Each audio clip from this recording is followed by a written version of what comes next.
are atypical eating disorders? Do these eating disorders come with medical risks?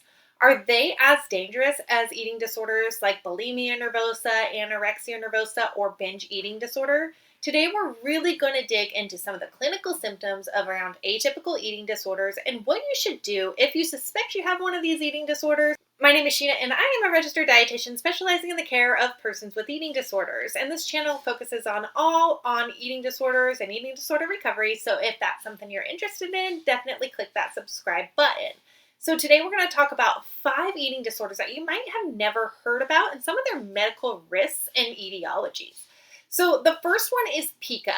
Pica is the consumption of non-nutritive substances. So this might include substances like laundry soap, clay, dirt, even things like hair. We're not exactly sure what the etiology of Pica is. Sometimes it can be a result of sensory issues. Sometimes it can be a result of malnutrition, etc.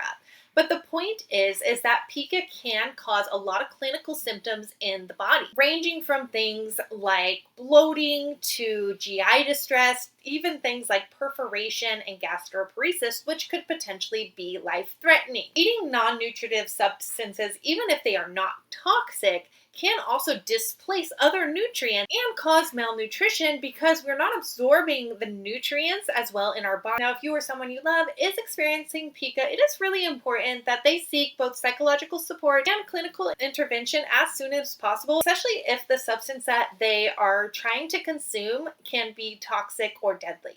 The next atypical eating disorder is ARFID. This often stands for the next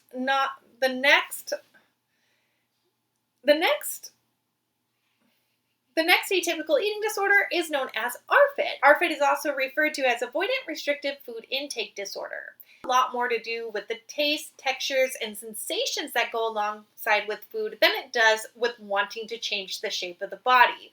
A person might be very avoidant of foods that, for example, have a crunchy texture or that they perceive as being slimy. This can be damaging because they may have a very narrow scope of foods that they will tolerate, and this could also lead to malnutrition because they are just used to the foods that they enjoy not being available, or they may become food fatigued with only having a very select, limited amount of food. And so therefore, they may just forego having food altogether. And this could potentially result in malnutrition, even though they're not trying to restrict their food. Treatment for ARFID often involves exposure therapy, where we are trying to increase the person's tolerance for and potentially using something like food chaining to pair acceptable foods with a food that may be avoided. First line of defense in something with ARFID is to actually just increase the foods that they're already tolerating. We want to increase this as much as we possibly can to get the calories up to an adequate level before we start to introduce new foods into the routine so that that person is properly nourished and their brain is functioning optimally. The next atypical eating disorder I want to chat with you about is something called rumination syndrome. Rumination syndrome is the chewing and swallowing of food and the regurgitation of food, either intentional or unintentional. This can sometimes occur involuntarily for individuals that have self-induced purging in the past. Someone experiencing rumination syndrome may also chew and re-swallow the food that is regurgitated. It's really important that if you're experiencing something like this, that you do seek a clinical healthcare team that is going to be non-judgmental, but also take a look at some of the clinical impacts that might be happening, especially if this rumination syndrome is not voluntary. There can be changes in the esophagus, enzymes, and hormonal responses in the body that may be causing some of this rumination syndrome. And that should be ruled out before we dig into any other eating disorder treatments.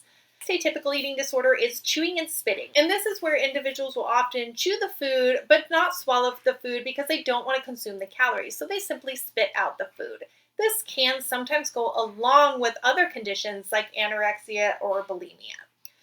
The last atypical eating disorder I want to chat about is diabulimia. Diabulimia occurs when a person that has been medically diagnosed with type 1 diabetes manipulates their insulin requirements. So they may choose to have less insulin than their body requires, or forego insulin altogether so that the body is not able to utilize carbohydrates, and this potentially can result in very rapid weight loss.